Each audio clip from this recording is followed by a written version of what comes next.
Coming to you live from the basement of an abandoned training facility where we talk about fighting, training, and events. It's the Fight Mixer Show, where you can hear about all the local and world combat sports happenings. Get ready. It's time to gear up and square up because we're going live on the Fight Mixer Show. Perfect.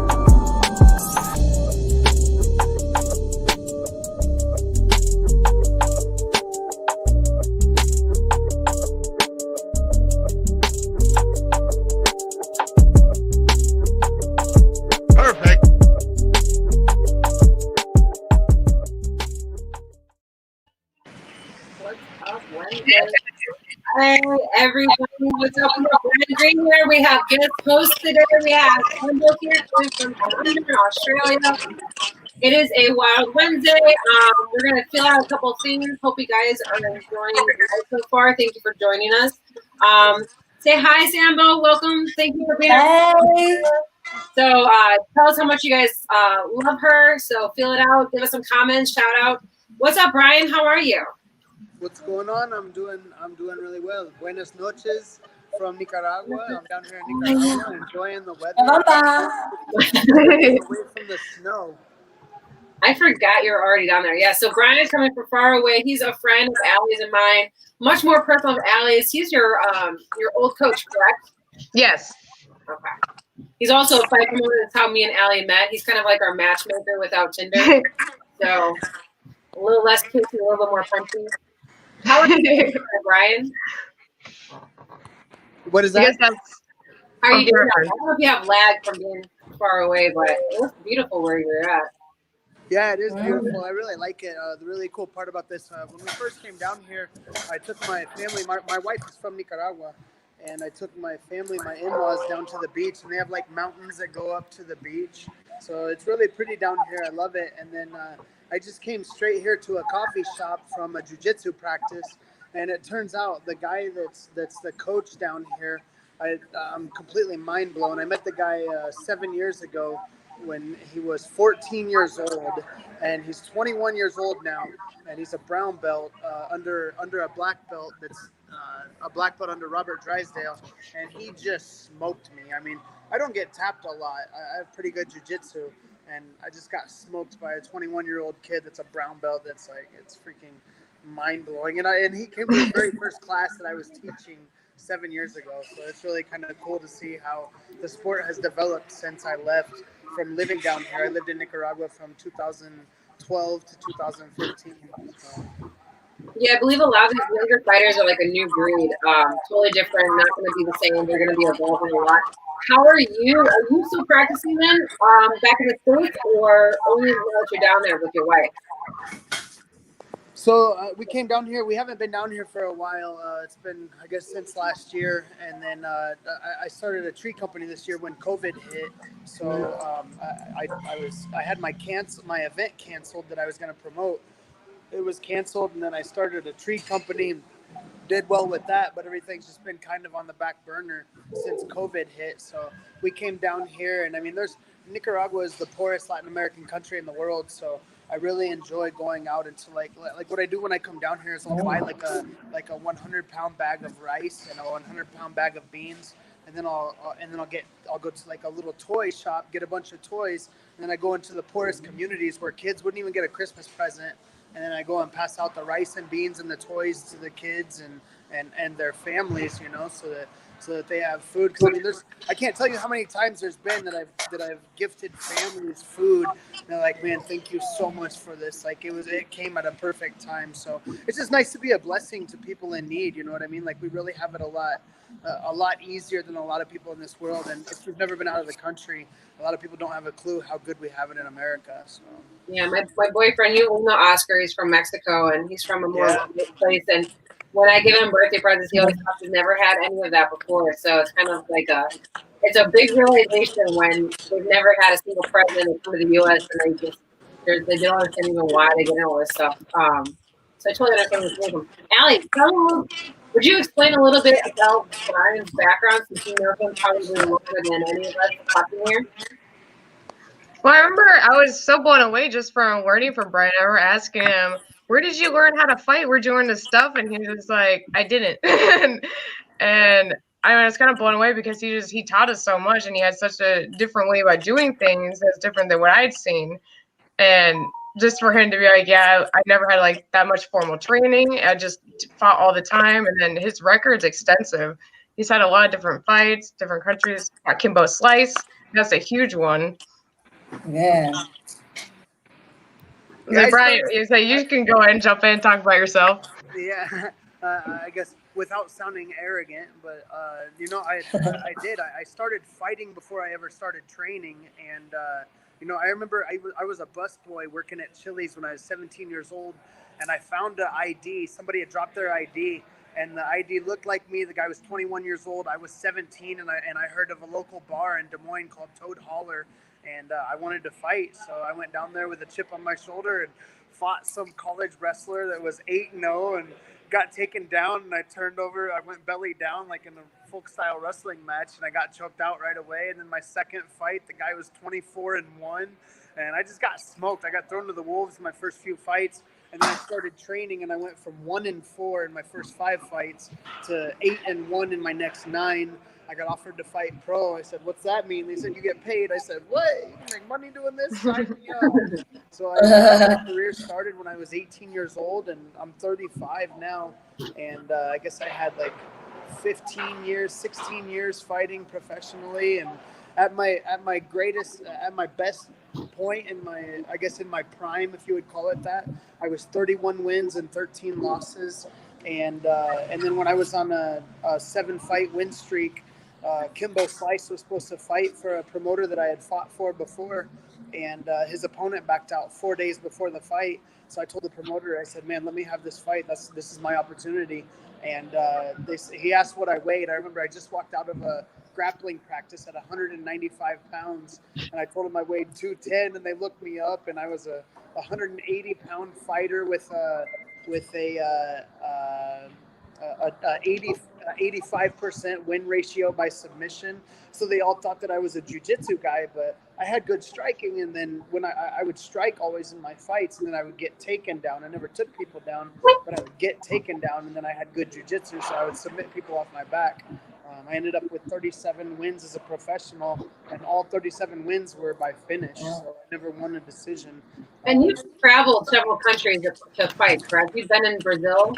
Yeah, I got to go down to Brazil. That was one of the coolest thing. I fought in Brazil. I submitted a Brazilian Jiu-Jitsu black belt in his hometown in Fortaleza, Brazil. And what was really cool about it is they were going to fly my wife and I down there, but then I could make more money if I just went down by myself. So I went down, but I told the promoter when I got there, I was like, "Hey, I don't know you. I'm down to fight. I'm here to fight, obviously, but I don't know you, and if I don't get paid, then I have no means of coming after you and trying to get paid. So I'm gonna need my money up front." And he was cool with it, so he gave me my money, and I fought. It was like, I can't remember what it was. I made like $3,600 or something, and I fought with all of my money in a wad inside the pocket inside of my shorts, and went and won my fight. So that was really cool. Well done. I think that's a pretty gangster story. That is so good. I can do it. Yeah, it was cool. So how do you explain more of your background in striking? So we know that you have a heavy jiu-jitsu. Say that one more time. What kind of style do you feel like you are in striking? Because you've done kind of everything. I would say that I'm probably more of a mixed martial artist type striker. I think that Muay Thai, you have too much weight on your back leg. I think that in boxing you stand tall. So I feel like I have like a lower base to where you can defend takedowns. You can respond to kicks. You can throw punches. You can load power. And I guess I would say that I have a well-rounded striking style. I mean, I can box. I can kick and I do a lot of switching stance, but I feel like when you throw your kicks, you should push off. I feel like. Balance. Are you guys there? Is he okay? Did he get robbed? Let's talk crap on I dropped the phone and I like clicked the. I can hear him. Out of it. But I feel like when you throw your kicks, if you throw a left kick, you need to finish in southpaw. By pushing off with your kick, you need to finish in southpaw, but then be able to switch back to conventional stance. If you are a right-handed fighter, you need to be able to do all that quickly, you know. So I would say that I'm just more of a mixed martial artist style striker, if that makes sense. Not heavily. One thing that I really noticed and liked and took notice when I was at Brian's gym, and I hadn't seen it so much in other gyms I've been to, Brian will teach us a lot of stuff on moves that are impressive to see, that are entertaining, that, you know, if you get this and you nail it, you know, you're going to get so many fights because that just looks so good to pull off.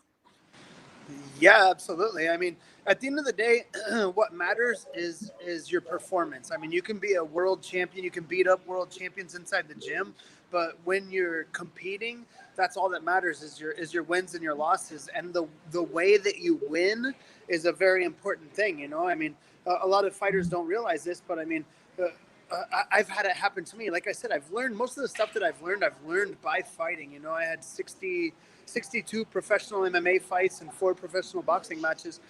What I've learned is I've went and won fights. Like I remember one time I sold like $5,000 in tickets, and then the guy came out and took me down. And right when he took me down, I transitioned right into an armbar and tapped him out in 27 seconds. So like when I did that, it was like, all right, that's cool. You know, I won the fight. That was neat. But the people that bought tickets, they didn't want to buy tickets the next time. As many people didn't want to buy tickets because it wasn't as exciting. You know what I mean? Whereas if you can pass up a submission, I mean, you can win a fight by guillotine. All right, cool. You won your fight.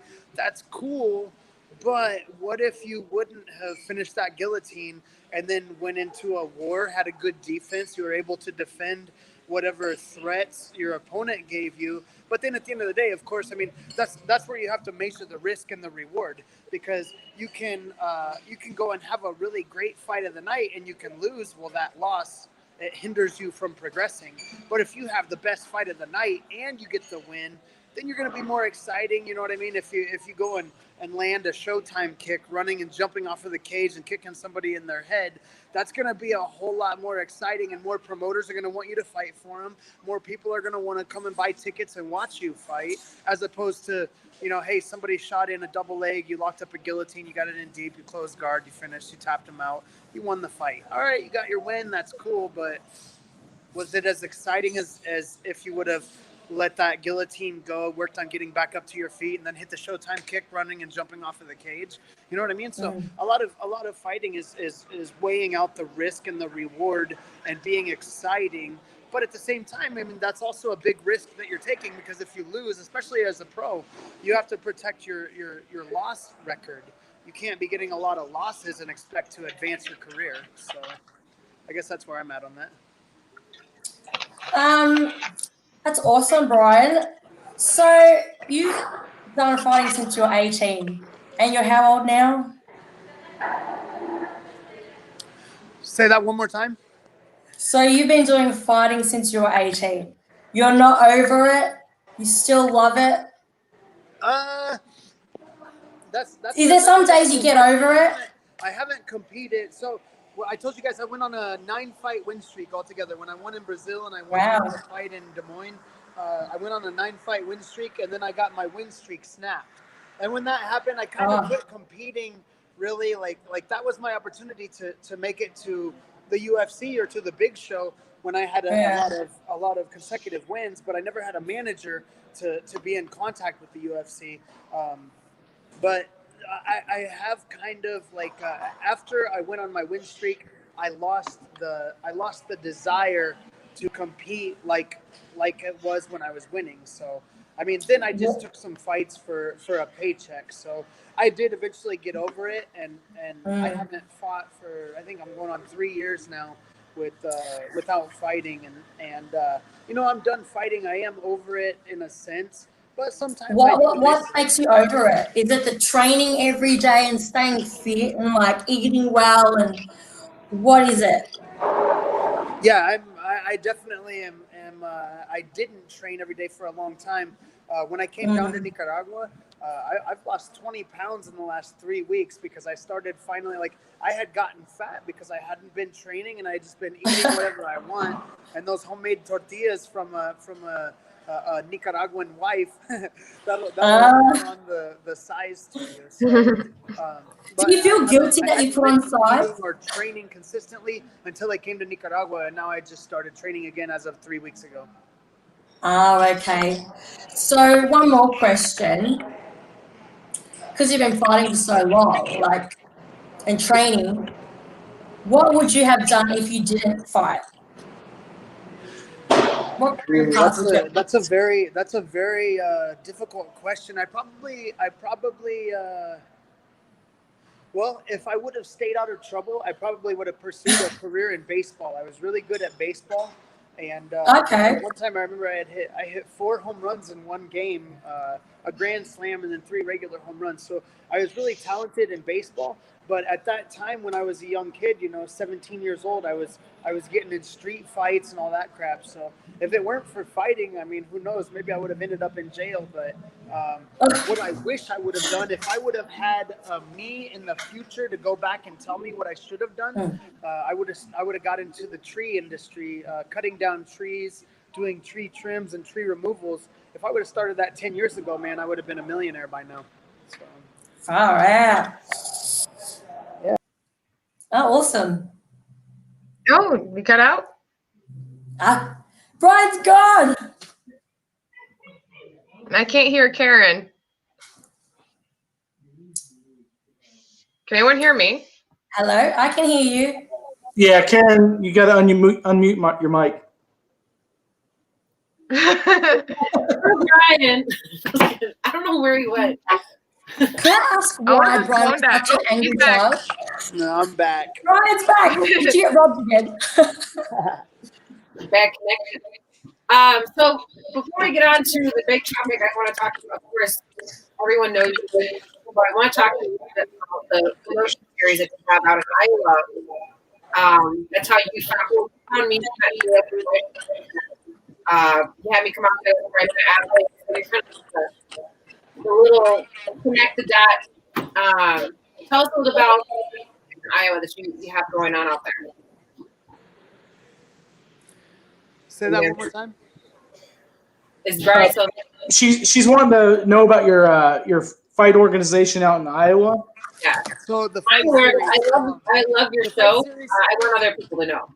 The name of my organization is the Fight Series, and it's an organization that I started in 2015 when I moved back from Nicaragua. I've been promoting fights for a long time. My very first event was August 17th of 2006, and I started promoting fights. And since I've retired from fighting, I've always wanted to continue to be in the sport. And I started promoting events years ago, but now I've just kind of taken it to another level. And I got my last event televised on MediaCom, so I got a TV deal, and it's just been something that I had been building up. But to be honest with you, man, like it's really discouraging seeing the other promotions that try and slit your throat whenever they get a chance to. Like, they'll try and swoop the rug out from underneath you. Like, I remember one time I had Josh Neer fight on my event in Des Moines, and the MCC back in the day, I didn't get along. I was the champion for them, but I didn't get along with the owners of it. And they promoted an event. I paid Josh Neer $10,000 to fight in Des Moines, and they put on an event the very next night in the exact same town as mine, just to hurt my show. And I mean, it has never stopped, with other promoters always trying to cut your throat. It's such a horrible industry, So it's something that really gets discouraging. And to be honest with you, like, since I started my tree company, like, it did really well this year. So I don't know if I even want to continue promoting fights anymore. I think that what I would like to do probably is get a gig to where I could go and do the marketing and sell sponsorships for an organization, for a promotion, get to sit cage side, watch the fights, put on fighters that I want to see. But but I'm not really interested anymore in doing absolutely everything, because when I was promoting fights, I was selling the sponsorships, I was doing the fight card, I was literally doing everything. I was scheduling the social media posts, and I'm not very good at doing that kind of stuff. So if I were to continue promoting fights, like I wouldn't do it, I don't think, anymore by myself. I would partner with someone, or just find another organization and go and help them build it up, because Des Moines absolutely needs a good organization. And I have that sales background that I can go out and, I mean, plus I was a very well-known fighter locally. I was a top ticket seller back when I was competing. So, I mean, for me to go out and go door to door, going business to business, and selling sponsorships, selling VIP tables, building up an organization, but not having all of this stress, that'd probably be the best fit for me now. So that's kind of where I'm interested in taking fighting as a promoter, anyways, if that makes sense. I wouldn't say, because you're talking about like how the promotions are at for next multiple times. That's how it is kind of, I feel like, out of Missouri. I don't know if it's like that in every state. I kind of imagine in Australia, I don't know if it's way Sambo. But I don't know. The promotions need the fighters, and the fighters need to be able to have access to these promotions. What you look for in these fighters when they're being fighters that experience. I don't know what any of that was, but Karen, I can't hear shit. Can you not hear me? Karen, yeah, I can't. your mic went really bad. Yeah. Hold on. Let's see if Let's say, me and try it Karen again. both know, like, You know, go ahead, Elle. You say it.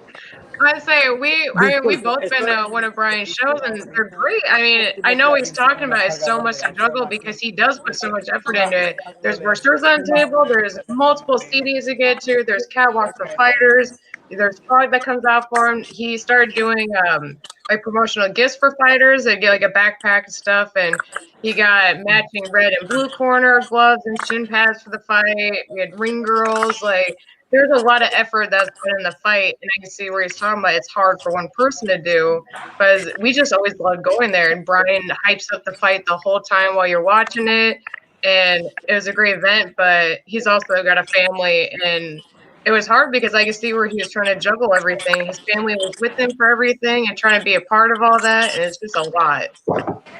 It absolutely is a lot, man, and you know, it's one of those things to where, like, I absolutely love the sport, and now that my business in the tree industry has been doing really well, I mean, maybe I'll just end up being a cage side spectator, you know what I mean, or find an organization that I can go out and sell sponsorships for and help build up, because like I said, I've got a TV deal, and I mean, the events that I'm promoting are broadcast and what was it, like 3 million homes altogether accumulated through MediaCom. So, I mean, it's one of those things to where, like, I've got a lot of exposure that I can offer to somebody, but I don't know if I want to be doing absolutely everything, because, like you said, I have a family, and it's difficult to juggle everything and then be there also for my family. You know, I've got kids that are growing up now, and then for me to be going and running my tree business, but then also to try and promote an event, like,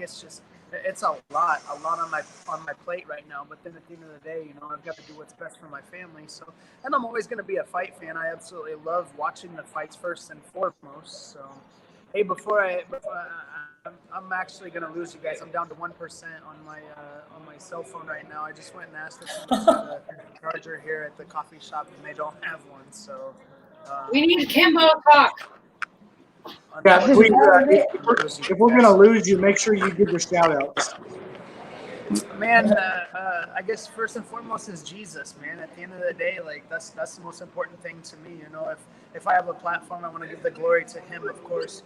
You know, my personal Savior. So everything else in this world is temporary. So you know, I think that religion is a bad thing. Organized religion is a bad thing. But what was meant to be is a relationship with Christ. You know, who is the King of Kings. So that's the only shout out that I really have to give.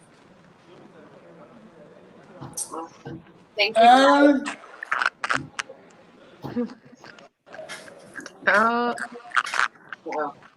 Karen, Sambo, you guys got a question? Okay, should I ask the question? So, Brian, do you like shit talking or not when you're promoting for a fight?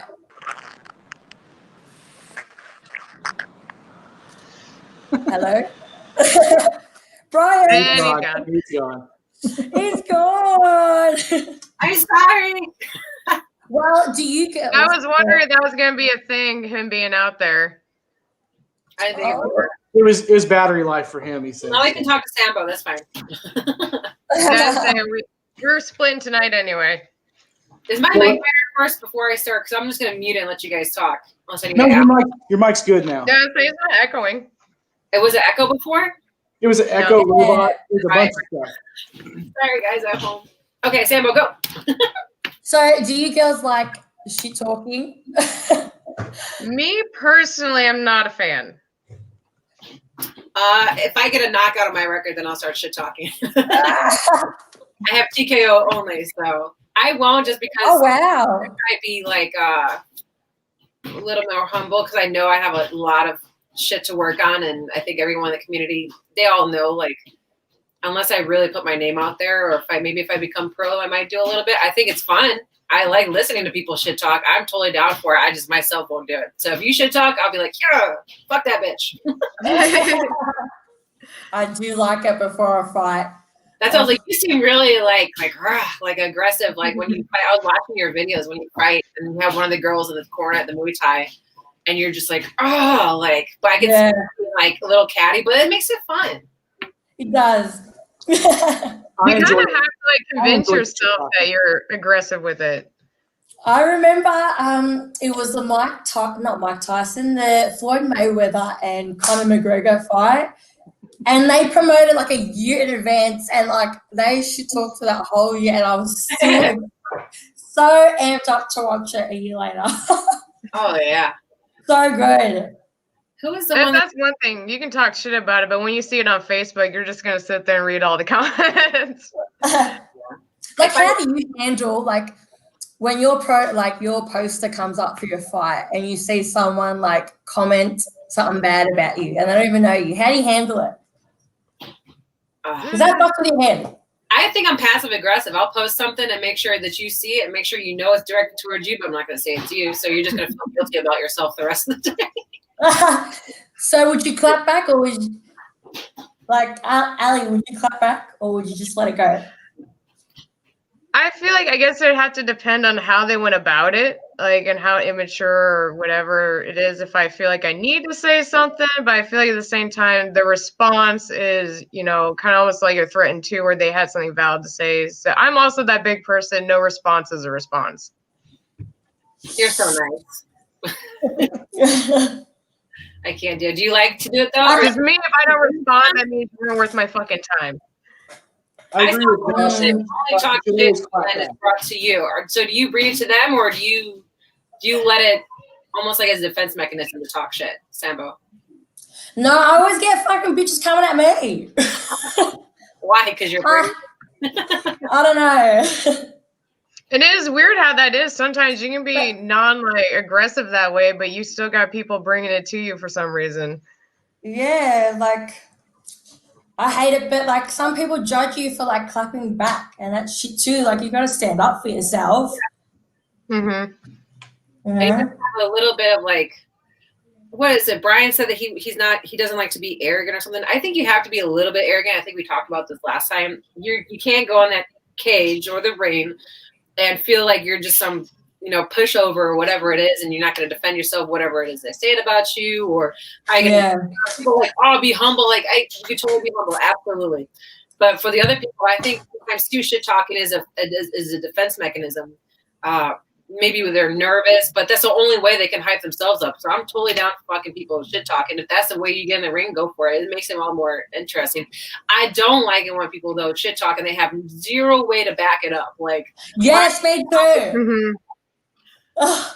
Like, the loudest ones have no reason to talk. Yeah. I can't think of anybody offhand. Huh? I can't. What'd you say? I can't think of anybody. I can't think of anybody offhand. I know a couple people that probably shouldn't talk. I know. They shouldn't talk. I'm looking at you. I hope you're watching. Unless your record backs it up, don't talk. So, no, but I like to be a little more humble. My boyfriend, though, he hates people that shit talk. He's so humble. Like, if I get a little cocky, he's like, calm down, babe. And I'm like, no, that's just me. That he's totally opposite of a fighter.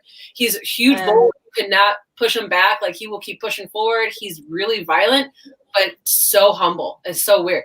Versus me, who I can't do anywhere near the damage as him, but I'm like a little chihuahua, like trying to pick myself up. Like, I know how tiny I am. And I think I'm this big, massive beast, but I think it's good entertainment. You can't just have boring fighters. Like, there's got to be a little bit to it. So you've got to have that fire in you to make you want to fight. Yeah. That's how I got started into it. Mm-hmm. So how many fights do you have? You have like over 10, right? You have a lot. Yeah, so I started Muay Thai like 2017. I did a random trip to Thailand and I hated it. And then I trained for a year and then I fought and I loved it. And then I went back in 2018, stayed in Thailand for a year and just fought and had like 11 fights. Nice. So were you already fit beforehand, or is this a way to get into fitness? You look like you've probably already been fit for a while. Like you have really good. I'm not into. I think I'm just muscly. Yeah. It's just in the genes, but I never liked the whole gym thing, like just looking at yourself and train. Like I love fighting because you train for something and you get to use it and test yourself. Yeah.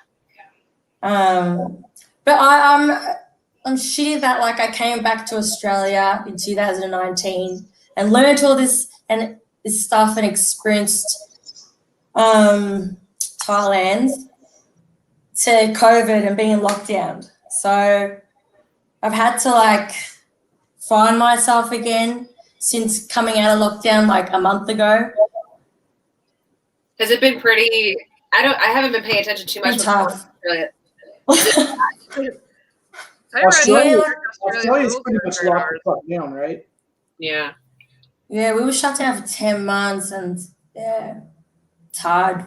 We're shut down, but there's a lot of us not listening to the state you're in. It's a mess over here. Florida is open. Yeah, depends on where you are. Iowa's pretty much open. We're fucking open. I I just got back from BKFC event and everybody was having a great time, hanging around each other. Very few masks. I've seen some, but they're more for advertising, I think. Yeah, I think that's more. So where are you trying to go, Sambo? Are you looking to get more fights in? Which on your list for this year, especially when stuff start opening back up? So now that I'm back in Melbourne, I'm trying to find that gym that's gonna like be. I'm looking for that bond with a trainer to teach me MMA. I want to transition into that, so I'm still looking, but I want to just learn MMA and then have a fight. Nice. Have you done any jiu-jitsu or groundwork wrestling at all, or is that something that'd be a new for you? That's something new. Ooh. I've done a few classes and it feels a bit weird, but it's good. It's great cardio. I don't like to run a lot, but I'd rather do that for cardio. Really? Yeah, you get grappling a little bit, you get sweaty fast. It's a good workout. And you're getting muscular. You're not just like wasting through your muscle. Like, yeah, you get tone, you get strength training out of everything and flexibility because they're gonna. And if you learn jujitsu, it's not even about strength. You learn how to manipulate the other person and use their own strength against them. Mm-hmm. Yeah, I like it. So how long do you reckon it'll take for someone like me to learn the ground game and to have an MMA fight? Well, you seem really good up on striking already, so you just have to be comfortable on the ground. I've seen people like not comfortable at all, and they're still working on it. Depending if I'm impulsive, I'm just like throw me in there. Yeah, and say I would do maybe like 4 or 5 months. Huh? Oh, okay. 4 or 5 months, I'd say is a safe number. You could 6 months, you could be a year. Depends on you too. Like if you want to be safe. Yeah, if you don't feel comfortable, never accept a fight. Yeah, with MMA though, like you could strike and you could really get that KO or the TKO, but that's gonna be a lot more work. In MMA, it's a lot easier to make that mistake and to lose your fight. You could win the whole damn thing, and they can just get you a damn armbar real quick or a guillotine, and it's over. It could be that quick. So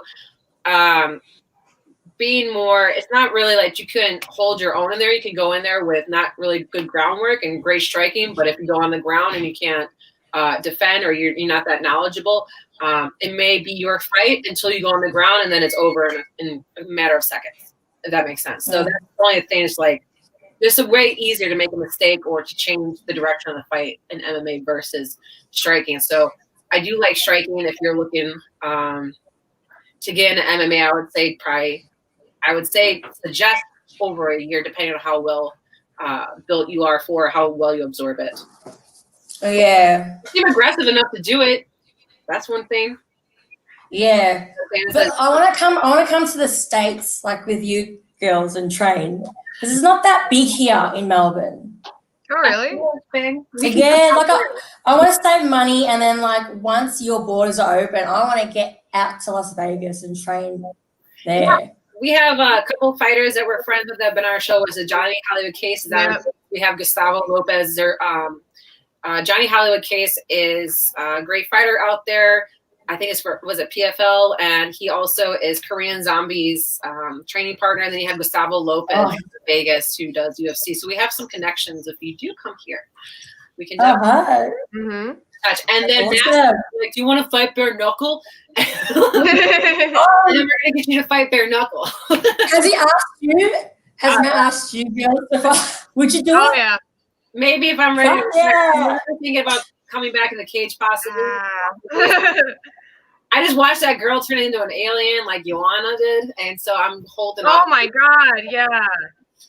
Yeah. That shit looked fucking brutal. Yeah, her head looked bad. That had some black eyes from 4-ounce gloves. Did you watch it, Sambo? Did you see the BKFC? No, I have to watch it. Matt just told me about it 2 days ago. That's gangster. So what's like the worst injury you had from fighting? Go for it, Allie.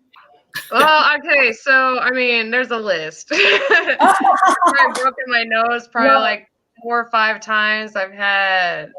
Your nose is still cute though. 3 or 4 black eyes, huh? Your nose is still cute. Can't tell. Thank you. But it's fragile now. Karen, I'm pretty sure bruised my ribs for some weeks. I've had some busted shins a little bit. I'd say that's probably the worst. And I've busted my lip a few times too. Oh, okay. We've talked about my injury, I think, every show, and I feel bad for people at home listening. It's like, Jesus Christ, Karen, get over it. It was so gnarly. What? It was so gnarly. I would have been bawling my eyes out. It looked You like look solid as Karen. What injuries did you? You look solid and like tough. Like I'm tough. What injuries did you have? I've only actually had. I mean, I have my bloody noses, but honestly, the girls I fought, aside from this one with the guns, Allie, me and Allie have already fought. Oh, really? Yeah. I'm probably the one that hit the hardest, aside from me walking into the last chick's fist because she almost knocked me out. She was a tall person. My worst one was I got kicked in sparring with her shin guard on, but it was with a professional fighter, and she has a lot more bane behind her kicks than Amy's do or that I was up against. So it was sparring training. I got kicked. This is my right side of my face. So the screen's flip-flop. I got kicked here. It broke my orbital bone and it broke my nose.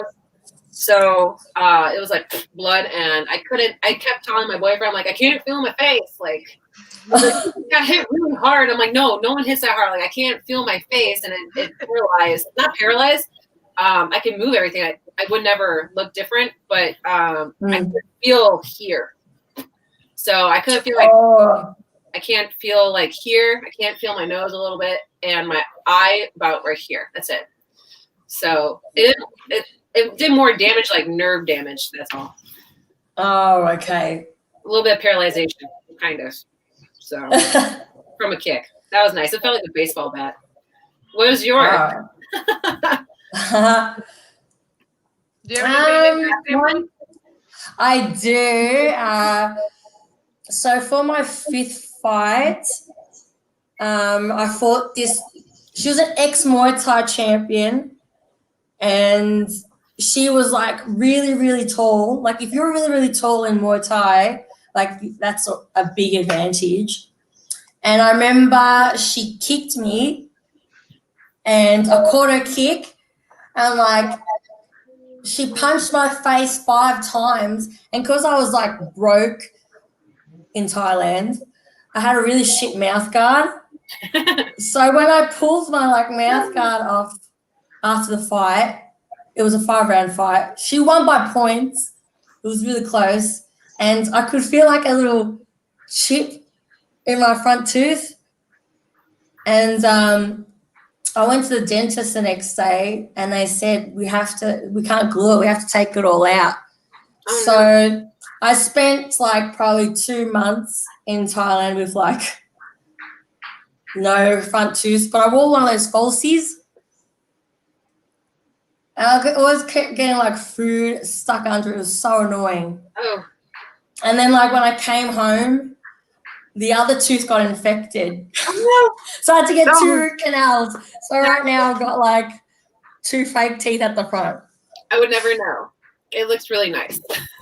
Thank you. Several girlfriends that like just pull their teeth out. Oh, I look like a crackhead. Like it was gross. Like 2 months. But that was a head kick, you said?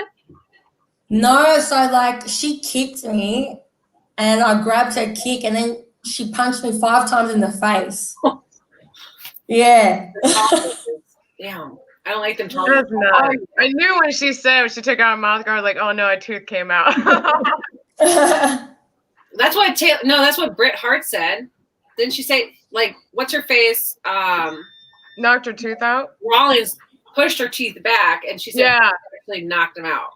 I think probably finished the job. I don't know if that's true if she actually knocked him out, but it sounded like that's what she was saying. Pushing him back even sounds like it was worse than getting him knocked out. Yeah. Oh yeah. Did you guys watch? Did you guys watch the pay-per-view of BKFC or no? No, I bootlegged it. Oh, did you? I watched the highlights. Oh, you did? Yeah. So you gotta look up this fight when you get off. Okay. Van Zant and Britton Hart. Britain was one of our guests a month ago or so. Really nice girl. We both met Paige too, nice as well. What was I gonna say though? Oh, elbows. So I love elbows. And so you're more Muay Thai. How are the elbows? They're good. I remember it was chick elbowed me in the face and I got knocked out. I was like, I didn't get blacked out, but I was like weird for like the whole night. How was it? You have the pads on it though, right? No. Is it?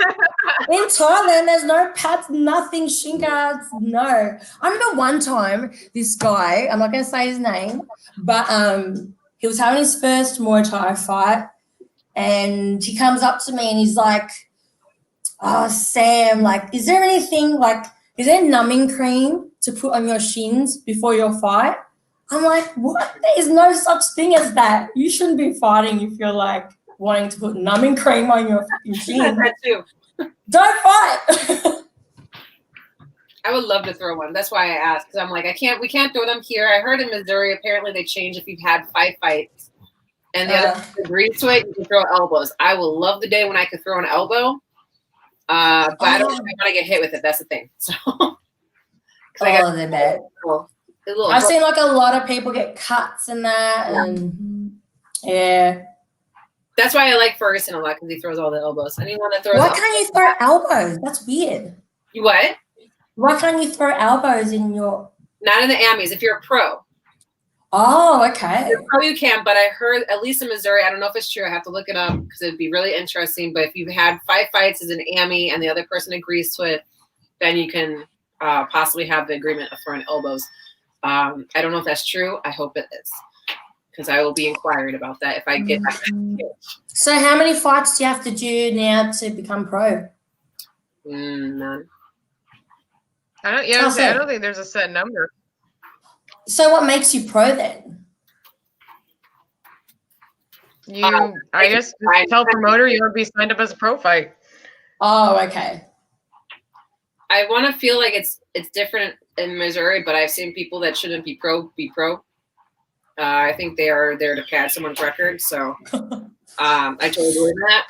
And so that's another reason why I can't talk crap, because some of the people that do talk crap have the padded records and they're fighting something that someone is not really there. But why am I stuck on the screen? I'm sick of looking. I don't want to look at myself anymore. People have take me off. Look at my tattoo. There you go. You can just stare at that. I don't like looking at myself. That's why I don't even take selfies, let alone do I want people to just. I mean, don't quote me for Iowa, but I want to feel like I don't know if you have to go through the athletic commission to go to pro, or if you just tell the promoter, hey, put me as a pro fight, pay me or whatever, and give me an opponent that's that's pretty new too. I don't know how it works, but I don't think it's very extensive here either. I think you need at least a winning record, but I'm not sure of the amount. But then again, like I say, the people that I do know that are going pro don't have that. Yeah. So I'm not sure that's a requirement. Huh? So I'm not sure that's a requirement here. I've heard some AMAs that don't even have a fucking win say they're going to go pro. Yeah. I think Matt left us. That's why I'm just stuck here on the screen. Oh, he's not supervising us anymore. I know. But yeah, if you come here to the States, each state's going to be completely different. Sambo, so I don't know. Is that how it is in Australia?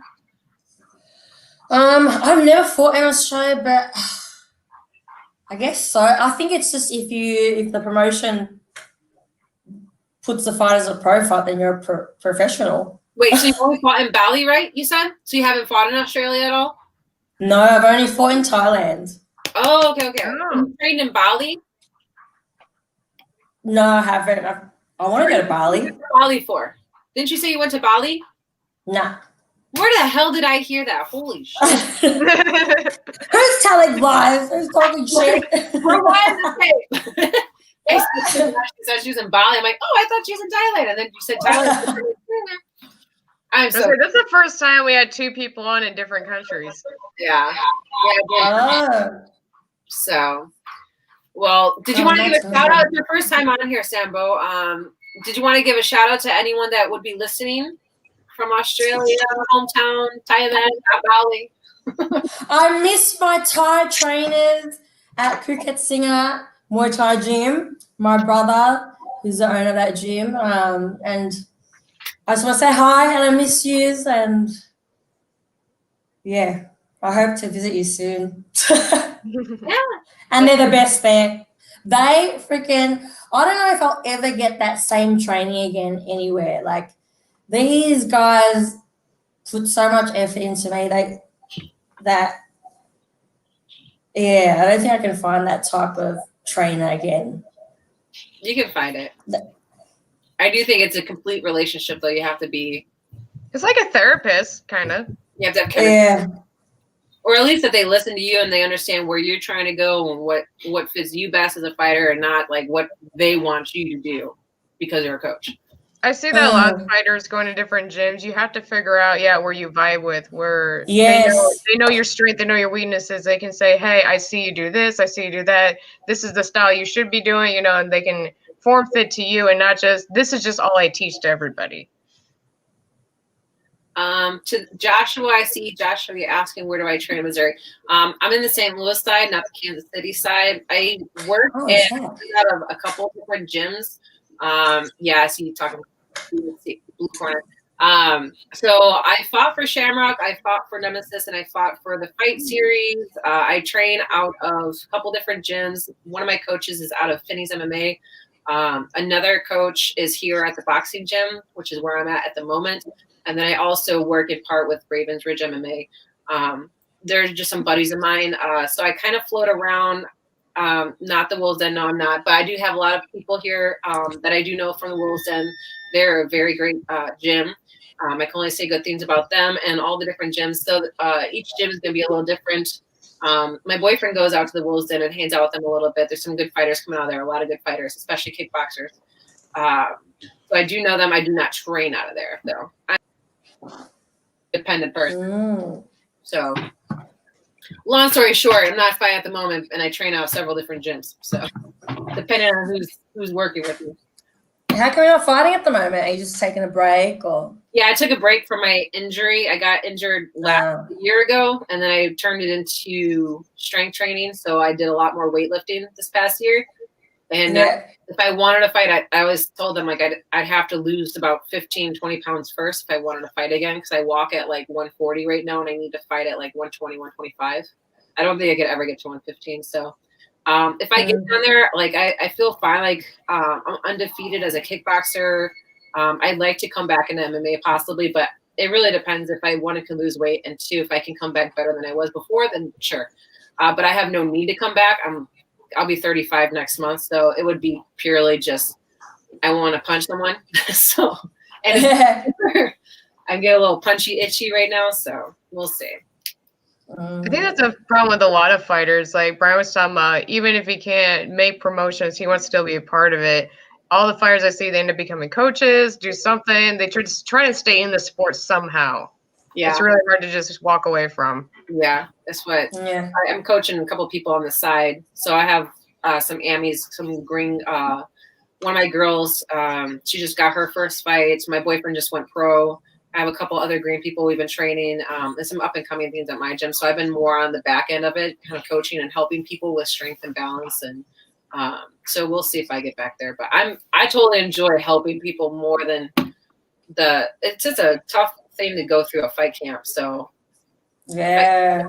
If I'm there in the momentum, I'm like, sure, bring it on. But it's been over a year, so I have to get back into it. I don't train to stay.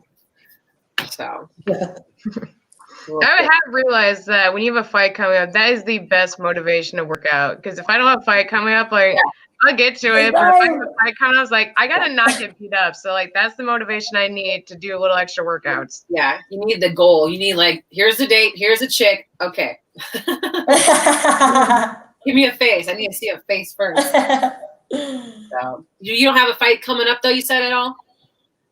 Well, I started training at this Muay Thai gym for 3 weeks now, and the owner asked me if I wanted to fight.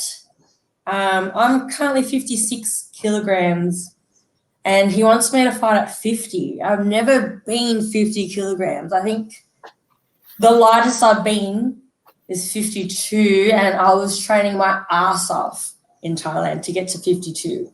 Do you reckon I could get to 50? 50. Well, let's see. We got to convert that. No, that's all right. How much is that? 52 kilograms in the U.S. in pounds is 115 pounds. So hell no.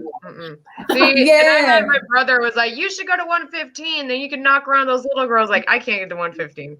120, yes. Yeah, I feel like I'm at 118. Like 118 is the lowest I could ever reach. Yeah, but this asshole did the numbers like stick out your arm and wiggle it. You can lose another 5. Like, you ass. He's like, that's how you can tell if you can drop weight or not. Stick out your arm and wiggle it. Yeah, I just don't think I can do it. So I might say no. How tall are you? How tall are you, Sambo? I'm short. I'm 5'1". Okay. That's I'm 5'4". Just shorter than me. What? You girls are short. I thought you guys were tall. I'm like 5'2". Karen, you're like what, 5'4"? Yeah, that's tall. I think I'm tall. Until the other tall people are like, no, you're tiny. I'm like, that's why I think I'm bigger and stronger than I really am. I'm strong. I'm just not big. And yeah, Allie, I thought Allie's definitely shorter than me. Like just coach. I was so excited. You're like one of the first short people I got to fight. So everyone else is. I know, isn't it nice being in your range? I'm used to hopping back and forth all the damn time, trying to avoid arm reach. Yeah. I feel It's just on Muay Thai fighters being tall, man. They're just. Oh yeah. I wouldn't want to fight on Muay Thai. Hell to the no. Especially not a girl that's more than like 5'7". Yeah. And everything is gonna reach a lot further. So they can tag you before you get away. I'm thinking like I shouldn't do the Muay Thai.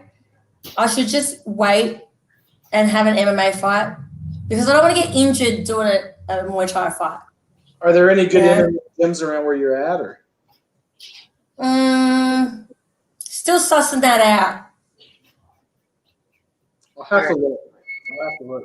Anyone that knows good MMA gyms in Australia, please comment on it. Yeah, let me know. There's a shit ton here in Florida, but Yeah, any of our Yeah. I friends. gotta get to the States. Come here. We'll take care of you here. There's plenty. There's a million gyms here, though. It's got to be. Yeah. There's AT. good ones in Florida, especially down in Fort Lauderdale area. They're from our old friend Evan, who was on our show, and Dustin Lampress are over there at Stanford MMA. With I think it's. And there's some good ones I know down in Arizona too. Which one? I said I know there's some good ones down in Arizona too. If she isn't going that way. Yeah, you have endless opportunities here. Mhm. So. That's awesome.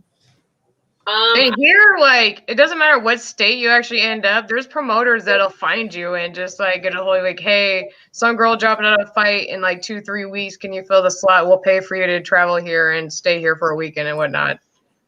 Oh, So I mean, yeah, no matter where you go, you could get fights in other states, and like, you don't even have to be a big name. Like, I'm a NAMI, and I don't know how many promoters there wants to like hit me up, like, hey, do you want to fill this slot? Can you get in this card? Can you come to this state? I'll pay for you to get here. Shh. That's mad. Athletic commissions aren't supposed to do that. You get zero money.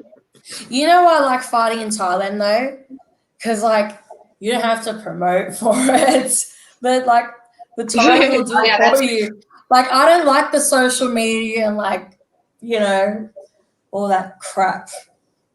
Yeah. So you just fight because you just love fighting. That's why You I don't like sell tickets or yeah. anything. Yeah. Done with the tickets. That's another thing. You don't have to worry about that. That's a great thing. Yeah. You don't have to anything beyond wait, fight, and that's it. I don't like something. Yeah. I'm not good with it. You come. I really don't care if I have an audience. I could be the person being booed and I'm happy. Like I'm so happy. But all right, guys. Well, I think it was a great show. Sambo, I want you on. We love you. That was a great. Love you too. Yes, thank you for having me on. Hopefully, we got. Hi, sweetie. My puppy's coming in scream. Sorry. He's waking up his podcast coma. I'm sorry. Thank you. Thanks, Joe. Give a shout out. Anyone? Allie, Sambo, you guys give your shout outs. I mean, I'm excited Brian finally got to come on. I was wanting to get him on a little while ago, but he was busy with some stuff in Nicaragua, and then wasn't sure what was going on with like events. So I'm glad I got him on. Surprisingly, I met him because I had a fight and he was my opponent's coach. And then he hit me up months after that. I was needing a gym to go to, and I had heard about his gym and that it was kind of like an exclusive. It wasn't like majorly advertised. And like a couple weeks after that, he actually hit me up out of the blue and was like, hey, do you want to come to my gym? I got a couple girls that train there. You could have other girls you could train with. And I started going there and I learned a lot. And I want to say I went there for probably like 6 months. And I got busy with work and I wasn't able to train for a while. And that's kind of, then COVID happened. So his gym shut down. But that's kind of how I met Brian, and really glad to have him on. I'm glad we have our new guest host, which might be more permanent. So, yes. What was that, Matt? What was that? I think you guys got along great. Yeah. And, if you I'm from Australia, so to help support our channel, I'm gonna go back to work now. please support by buying. Our day's over. Oh. yes, is that my favorite flavor, guys? Try the blue raspberry. It is the blue raspberry. That shit's amazing. Oh, yum. I'm good. Send us some down to Sambo. There, taste it. Drinkers. Yes, please. I'll send you my address. All right, guys. Have a great night. Thank you for joining us, and we'll see you next week. See ya. Perfect.